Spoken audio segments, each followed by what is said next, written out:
Chris Doumitt just pulled off what no one thought was possible. A Yukon plant on its last legs, seconds from shutting down, suddenly roared back to life under his watch. With every move, every bold adjustment, Chris flipped failure into fortune. What started as a rescue mission became one of the most explosive comebacks the Klondike has ever seen. Then came the strike. Beneath ground everyone else had abandoned, Chris uncovered a hidden gold vein that changed the math instantly. Buckets filled fast, sluices lit up, and in a matter of days, the tally hit an unbelievable $2 million in pure Yukon gold. Crews stood stunned, investors leaned in, and the entire region turned its eyes on the man who refused to quit. But here's the truth. This jackpot might just be the start. Because with the plant alive again and the ground proving richer than anyone imagined, the next cut could unlock numbers no one's even dared to dream about. And if you want to see how far this story goes, how deep the gold runs, and what Chris Doumitt uncovers next, don't just watch. Hit like, smash, subscribe, and stay locked in. The Yukon's wildest ride is only getting started.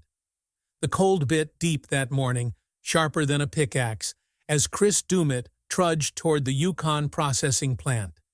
Frost clung to every surface, pipes groaned, machinery shivered, and the once proud conveyor belts sagged under years of neglect. Workers moved like shadows, whispers of doom trailing behind them. Rumors had spread that the plant was dying, that the ore would never flow again, and that the hundreds of livelihoods tethered to this facility might vanish with the frost.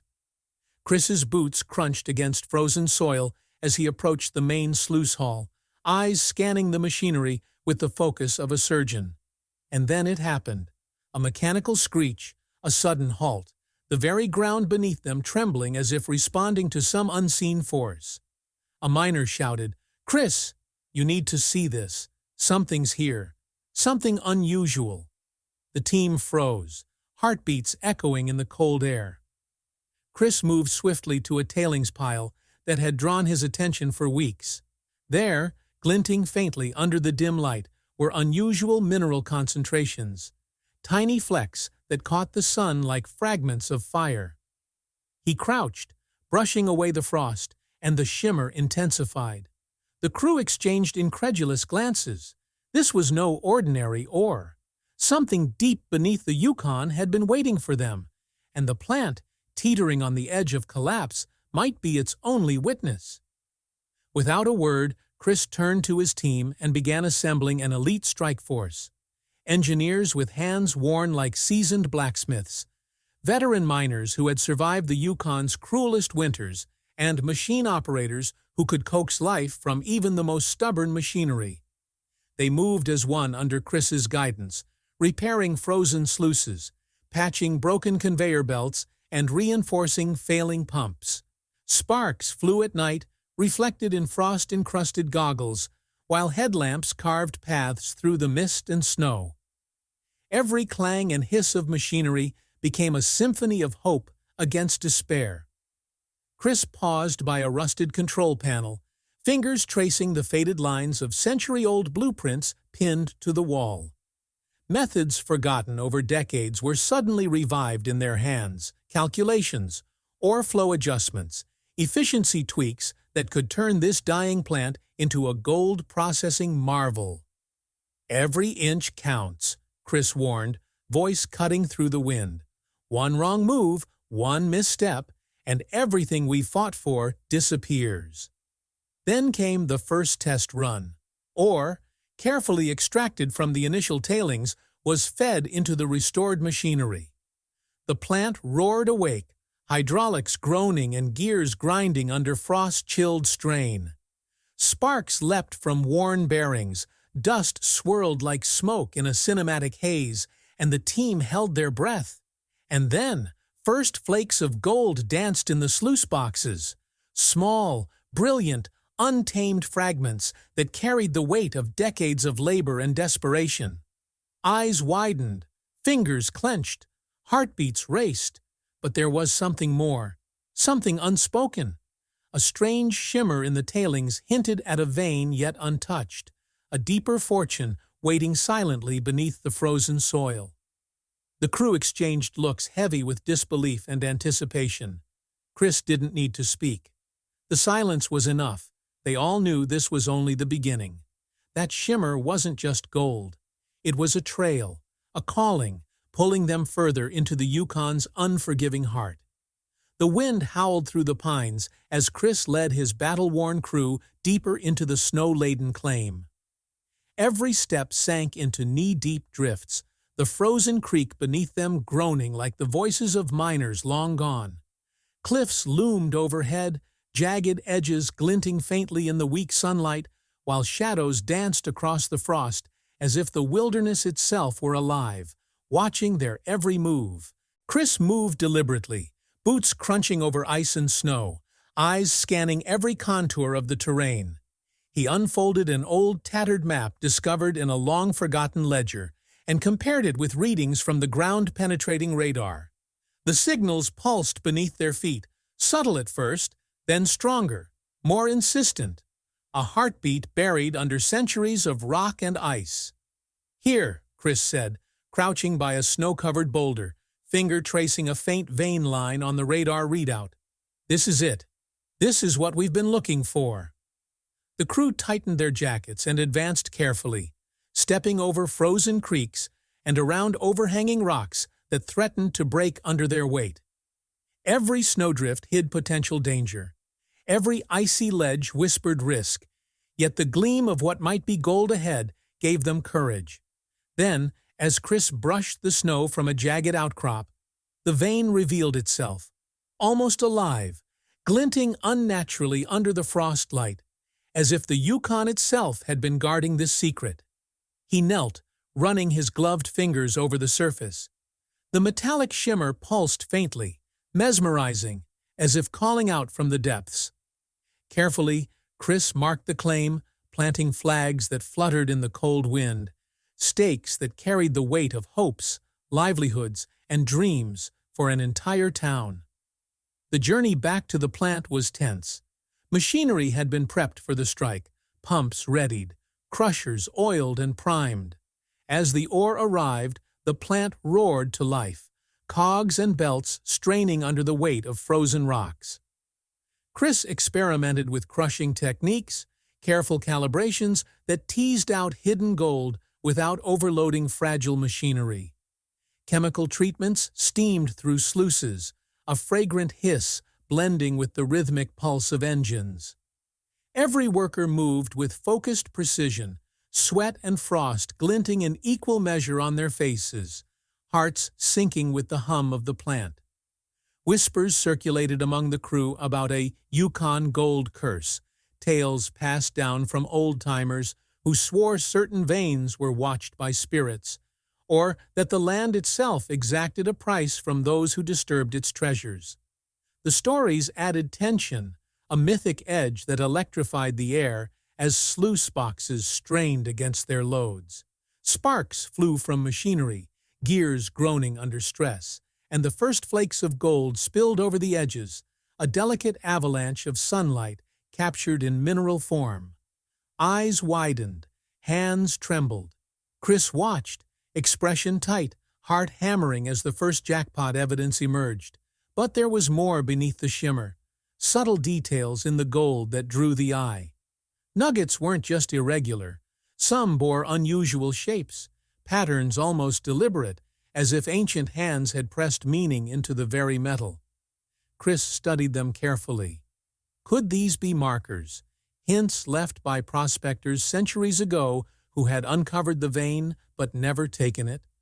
The thought electrified him. Journals and old records hinted at lost Yukon veins, scribbled in code, forgotten over decades.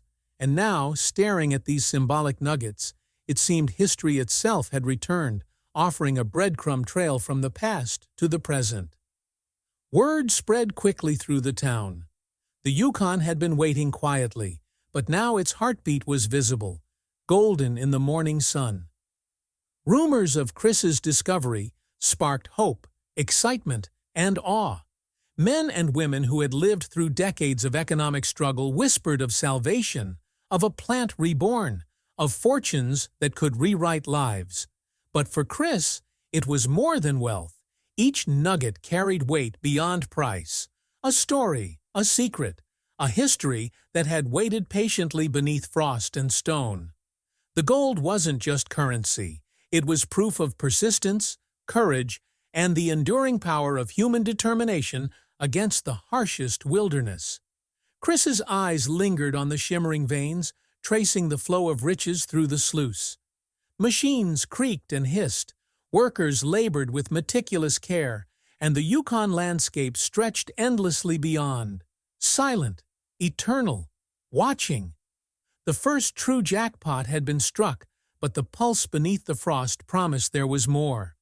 Layers of wealth, history, and mystery yet to be uncovered.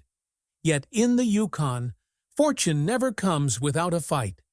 As the roar of machinery echoed against the valley walls, the sky itself began to darken, the air thickening with the warning of an oncoming storm. A blizzard tore across the claim, fierce and unrelenting, wind slicing through the plant like a living blade, snow swirling in chaotic gusts that threatened to bury everything in its path. Machines groaned under the cold, belts stiffened, and sluices threatened to freeze solid. The crew huddled in layers of frost-crusted clothing, eyes wide, breaths visible in the icy air, hearts pounding not just from the cold, but from the knowledge that everything they had worked for could vanish in minutes. Chris Doumitt moved through the storm like a conductor orchestrating a symphony, coordinating pumps, heaters, and crushers with a precision honed from years in the harshest conditions. Every decision mattered. Every command could mean the difference between ruin and triumph.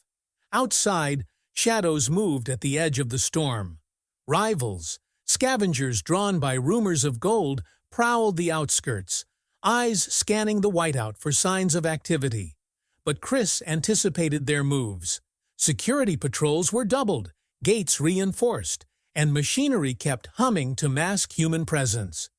The blizzard, rather than an obstacle, became a crucible, testing ingenuity, resolve, and courage.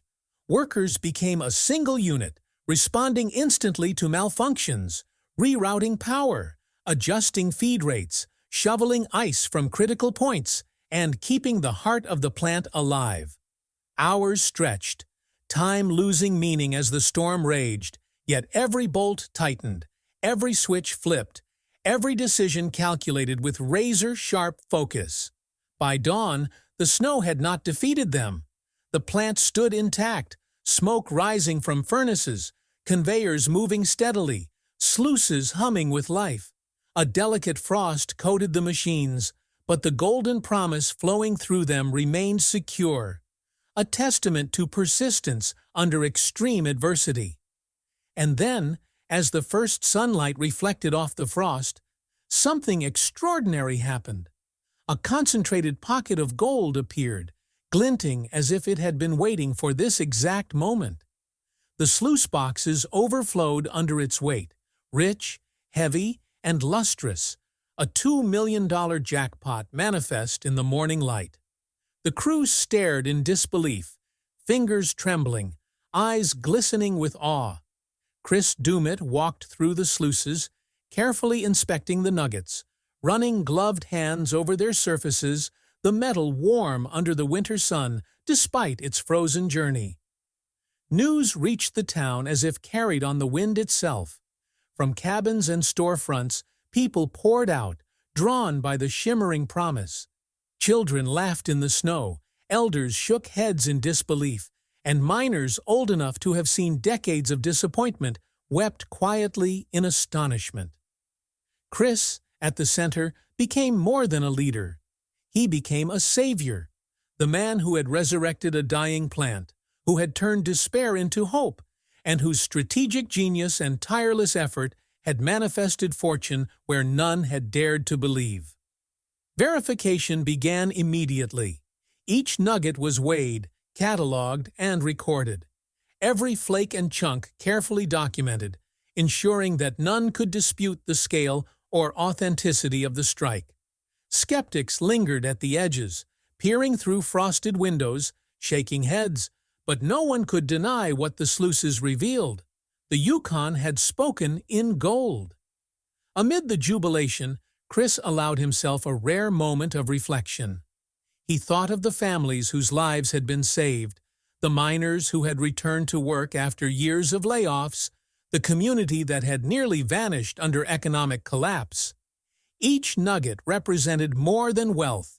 It was hope crystallized, perseverance embodied, and a future reclaimed from the harsh wilderness. He mentored younger miners, passing on techniques, insights, and warnings gleaned from the blizzard and the strike itself. Lessons were shared in the hum of machinery and the warmth of the break room, bridging generations with knowledge and responsibility. Bonds strengthened as they celebrated not just gold, but survival, identity, and communal pride. The weight of the gold in the sluices was nothing compared to the weight of the moment. Families gathered to see it, hands brushing over frozen flakes, eyes wide with dreams once thought impossible. Chris moved among them, listening, guiding, inspiring, aware that this discovery was no longer merely financial. It was moral, cultural, and historic. Miners spoke of the hardships endured, nights spent freezing under machinery, days navigating treacherous snow and ice, months of uncertainty. Yet, every challenge, every hardship, every small victory had led to this luminous triumph. The plant, once teetering on the brink of closure, now pulsed with life and purpose. Wealth had become intertwined with legacy, identity, and survival. It was not just about gold. It was about what gold represented. The culmination of struggle, courage, and relentless human will in the most unforgiving landscape on Earth. Chris stood at the sluices, watching the sun glint off golden shards, imagining the veins yet untouched in the frozen wilderness, sensing that the strike, while monumental, was only the beginning. Behind the machines, under the snow-laden cliffs, and deep in the heart of the Yukon, more wealth waited. More history pulsed silently beneath the ice, and more stories were poised to emerge. Gold here was never just metal. It was a messenger, hinting at lives and struggles buried alongside it. And soon, the earth itself would start giving up those secrets. Beneath the frosted sluice piles, Chris Doumitt's eyes caught glimpses of anomalies, shapes that didn't belong to ordinary ore. Carefully, he sifted through tailings, revealing a trove of artifacts, rusted picks and shovels from miners long gone, hand-forged coins with barely legible engravings, and journals with brittle pages, ink faded by time and moisture. Each item told a story, a century-old whisper of labor, ambition, and failure. The vein they had uncovered was not merely a fortune. It was a chronicle of human endeavor, hidden beneath layers of ice, soil, and forgotten dreams. Chris and his team paused to catalog every piece. Gloves brushed against the journals, careful not to tear pages that carried the fingerprints of long-departed prospectors. Old maps sketched in looping script hinted at veins tapped partially, but never fully exploited. Local historians were contacted, researchers flown in from across the territory to examine the coins and artifacts. Patterns emerged, linking the discovery to a mysterious group of Yukon prospectors who had roamed the region centuries earlier, chasing legends of gold that had eluded them. Every artifact reinforced the idea that the Yukon vein was more than a geological anomaly. It was a cultural and historical treasure, one that had been patiently waiting for discovery while shaping lives long before Chris had arrived. The plant hummed steadily, a fortress of ingenuity and human determination. Chris balanced operations with preservation, ensuring that the gold extraction did not destroy the historical remnants hidden among the ore. Every ounce recovered was weighed and recorded, every artifact photographed, 3D scanned, and carefully stored.